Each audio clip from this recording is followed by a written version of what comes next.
Salut la team, aujourd'hui on se retrouve pour une nouvelle vidéo. On va vous présenter la stratégie pour gagner un maximum de jetons GMT dans Stepn, mais aussi la stratégie globale du compte Stepn, c'est-à-dire comment bien gérer le gain en jetons GMT, le gain en jetons GST et l'obtention des Mystery Box de façon efficiente. Allez, c'est parti.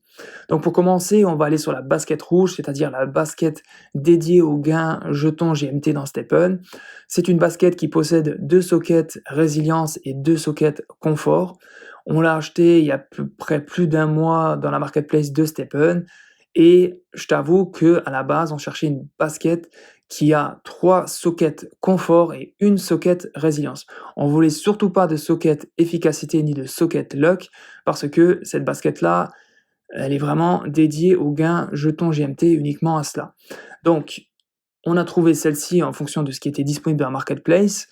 Donc 2 sockets confort, 2 sockets résilience, donc ça correspond quand même pas mal à la stratégie. On n'a rien donné sur l'attribut efficacité ni sur l'attribut luck parce qu'il y a l'autre basket principale qui comble ce besoin donc de gain GST et d'obtention de Mystery Box.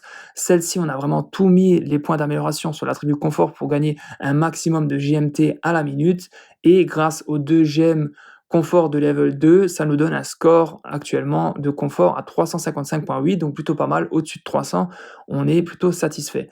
Ensuite, on a un score résilience qui est aussi intéressant à 156.8 grâce à la gemme résilience de level 2 et à la gemme résilience de level 3.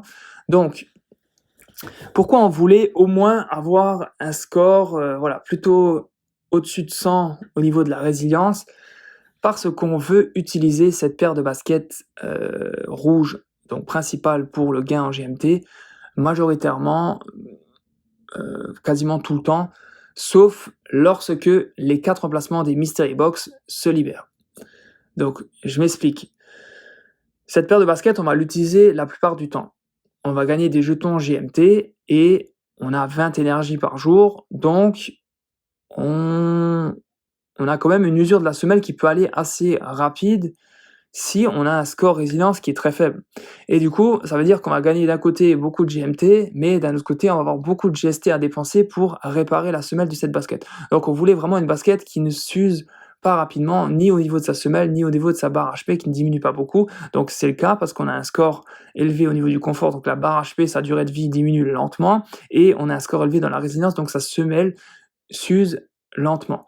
Donc on a une basket principale qui nous fait gagner du GMT et qui nous coûte très peu au niveau de la réparation. Ensuite, on a la deuxième paire de baskets principale, celle-ci qui va nous permettre de gagner du jeton GST et l'obtention des Mystery Box. Donc celle-ci, on va l'utiliser à chaque fois, comme dit, qu'un emplacement de Mystery Box se libère.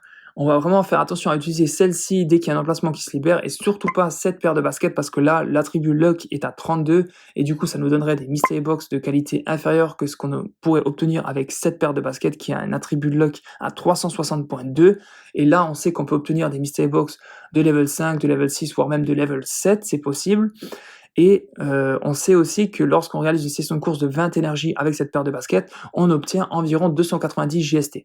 Donc en obtenant 290 GST, déjà ça nous permet d'obtenir, donc on obtient nos Mystery Box de bonne qualité, et en général on a des Mystery Box épiques de level 6, donc on obtient 290 GST, donc déjà ça nous couvre les frais d'ouverture des Mystery Box, et ça nous donne encore une marge de quelques GST pour couvrir les frais de réparation de cette semelle de paire de baskets principale GMT.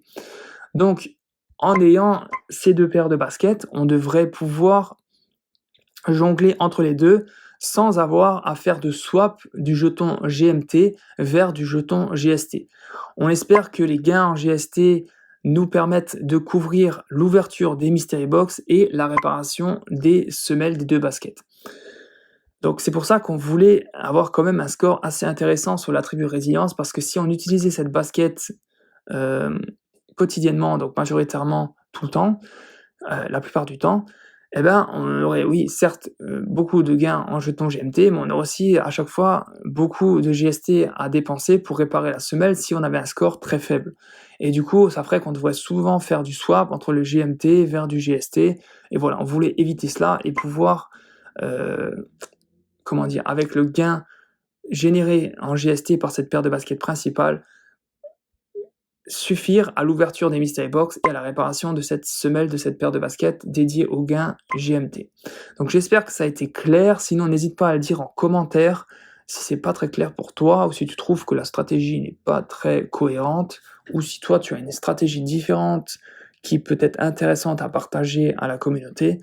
Donc j'espère que cette vidéo a été intéressante pour toi, malgré tout, et je te dis merci pour ton visionnage.